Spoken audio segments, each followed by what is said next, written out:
அனைவருக்கும் வணக்கம்ங்க. இன்னைக்கு சர்வதேச யோகா தினம்ங்க. என்னுடைய சர்வதேச யோகா தின நல்வாழ்த்துக்கள். நிறைய பேரு யோகானா ஆசனா பிராணாயாமன் மட்டும்தாங்க நினைச்சிட்டு இருக்காங்க. ஆனா நாம செய்யற செயல்ல நம்மளோட உடல், மனம், ஆன்மா மூன்றுமே இணைந்து இருக்கிறது தாங்க யோகா அப்படின்னு சொல்லுவோம். அது எப்படி இணையும் தெரியுமா? நாம ஒரு செயலை ஆத்மார்த்தமா செய்யணுங்க. அப்படி செய்யும் போதுதான் நம்ம உடல், மனம், ஆன்மா மூன்றுமே இணைஞ்சு வருங்க. அதுதாங்க யோகா.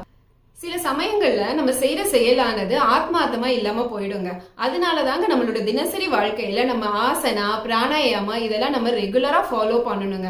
அப்பதான் நம்மளுடைய உடல், மனம், ஆன்மா இது மூணுமே நமக்கு இணைஞ்சு வருங்க. செய்யற செயல்ல நம்ம உடலானது பிசிக்கல் வெல்பீயிங், மனமானது மென்டல் வெல்பீயிங் அண்ட் ஆன்மாவானது ஸ்பிரிச்சுவல் வெல்பீயிங், இது மூணுமே சேர்ந்து இருக்கிறது தாங்க யோகா. அதனாலதான் கட்டாயமா எல்லாரையும் யோகா செய்ய சொல்றேன்.